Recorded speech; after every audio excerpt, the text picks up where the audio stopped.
C'est une opération qualifiée de lutte contre l'existence des citoyens fantômes au Cameroun qui se poursuit. Il s'agit plus concrètement de la volonté à faire exister juridiquement des personnes déplacées internes, victimes des événements tristes et alarmants dans les zones de conflit, plus précisément dans les régions du nord-ouest et du sud-ouest, voire de l'extrême nord, et qui vivent aujourd'hui dans les autres régions du Cameroun, privés ou ne disposant pas d'un acte de naissance pour accomplir leurs devoirs citoyens et jouir de leurs droits.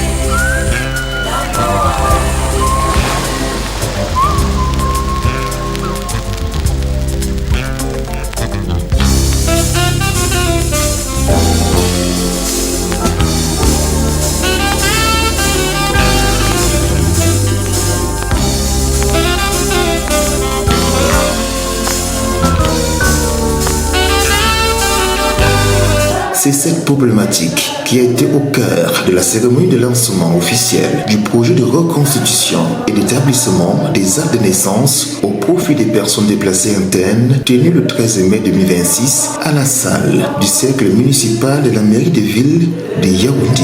Une cérémonie présidée par la ministre de la promotion de la femme et de la famille, le professeur Marie-Thérèse Abenaondoa, en présence des représentants des départements ministériels et institutions concernées, les acteurs de la société civile, les partenaires techniques et les bénéficiaires du projet.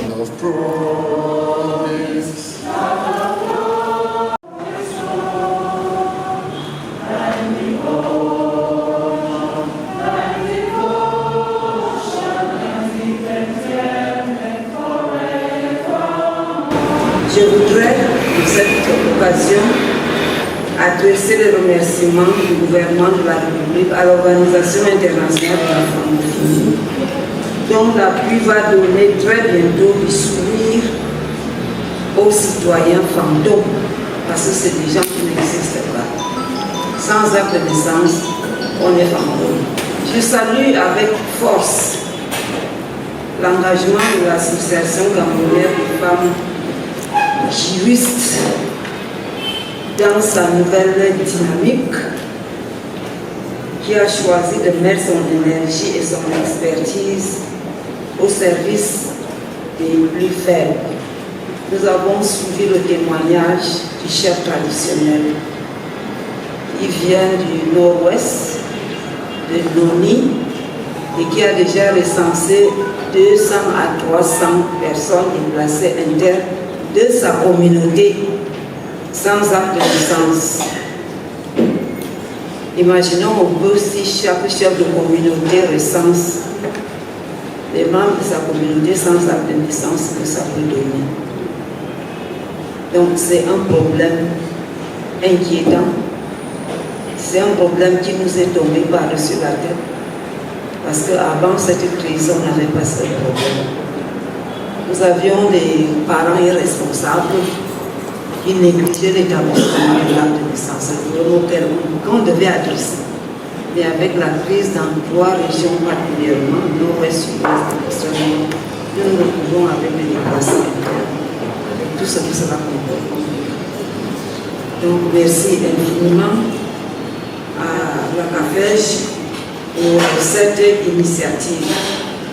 Le projet est initié par l'Association camerounaise des femmes juristes, ACAFEJ, et financé par l'Organisation internationale de la francophonie, OIF. Il est question pour les 2 partenaires, sous l'encadrement de l'État du Cameroun, de procéder à l'établissement de plus de 3500 actes de naissance aux déplacés internes dans les régions du centre, du littoral et de l'ouest. Madame le ministre, présidente de la cérémonie, la CAFEJ vous exprime sa profonde gratitude pour avoir bien voulu présider cette cérémonie, témoignant ainsi une fois de plus de l'intérêt constant que votre département ministériel accorde à la protection des femmes. des enfants, des familles et des personnes vulnérables. Distingués invités, mesdames et messieurs, votre présence à cette cérémonie de lancement officiel de cette opération à caractère pilote revêt à nos yeux une triple signification. Elle traduit d'abord votre attachement à la francophonie et à ses valeurs. Elle manifeste ensuite votre soutien et votre encouragement aux actions menées par la francophonie à travers sa représentation régionale pour l'Afrique centrale. Elle témoigne de votre détermination collective à garantir à tous une identité juridique, notamment à travers l'enregistrement des naissances, conformément à l'ambition des objectifs de développement durable, de ne laisser personne de côté. Le droit à l'identité, en particulier l'enregistrement des naissances, constitue le point de départ de l'exercice et de la jouissance de tous les autres droits fondamentaux. Il est donc, de ce point de vue, un droit racine. Les actions de terrain de l'OIF dans ce domaine sont définies et mises en œuvre en complémentarité avec celles déployées par les acteurs nationaux et internationaux déjà engagés sur cette question, notamment la Banque mondiale, le Programme des Nations Unies pour le développement et bien entendu le chef de file de la question au sein des Nations Unies, à savoir l'UNICEF. La mobilisation francophone sur les questions d'état civil n'est pas nouvelle. Depuis près de 2 décennies, les missions d'accompagnement électoral au cœur du mandat de l'OIF, déclaration de Bamako, déclaration de Saint-Boniface, relevaient régulièrement les difficultés liées à l'identification des personnes, à l'enregistrement des électeurs et à la constitution des listes électorales fiables censées refléter l'ensemble de la population en âge de voter. Ces obstacles étaient en partie liés à l'absence ou à la mauvaise tenue des registres d'état civil. Les bénéficiaires clament déjà leur satisfaction et se réjouissent de l'initiative qui vient ainsi changer les situations. Yes, it was very difficult to do it. So when I went to do the birth certificate, they were like asking me to bring witnesses from the village, uncles that it's impossible for them to reach here because they cannot leave the village, and they were asking me too much money to also do it. So it was very difficult for me to afford it, as the Yaoundé life is also difficult. One of them is in class 6 actually, but she was supposed to be in class 6, but now she's still in class 5 because of that. So they asked me to bring the birth certificate. When I went for it, it was so difficult for me to do it, so I told her to repeat the class. Maybe by next year, with this program now, it will help me to do her birth certificate, and I hope by next year she will do it. I'm very, very excited.